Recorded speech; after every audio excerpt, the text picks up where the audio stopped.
Hi guys, ito ating creamy macarona.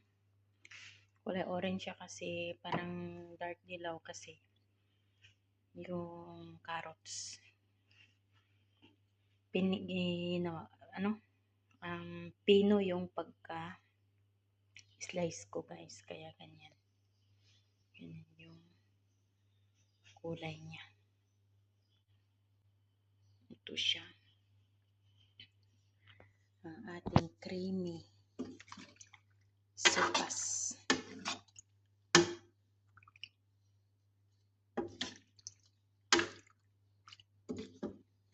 Mainit-init pa. Masarap yung bagong luto siya guys. Naparami yata yung aking soup. Macarona. Kunti na lang yung sabaw niya. Umapaw kanina yan guys. Ngayon kunti na lang.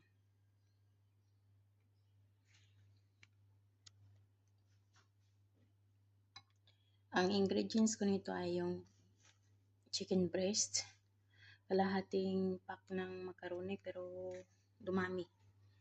Tapos carrots lang, tsaka Maggi, asin, paminta. Yan lang guys. Kasi wala na kami ibang gulay. Yung cabbage huli na, luto na. Malata kasi siya. Yan. Sibuyas, bawang, ginisa ko muna yung chicken breast bago ko siya nilagyan ng manok, yung chicken. Ginisa ko siya muna guys.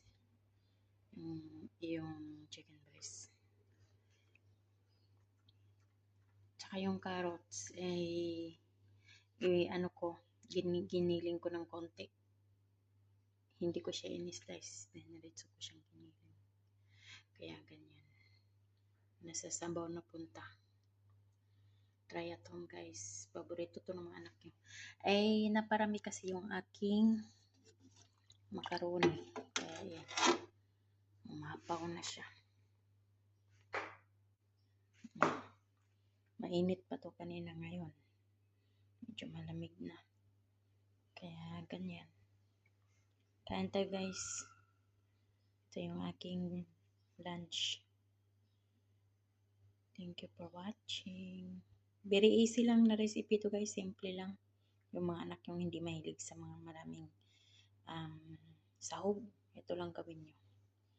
Okay? At lagyan nyo lang siya ng maraming gatas guys. Para milk tea siya. Milky. Yung niya is gatas talaga. Yung lasa. Okay? Thank you for watching.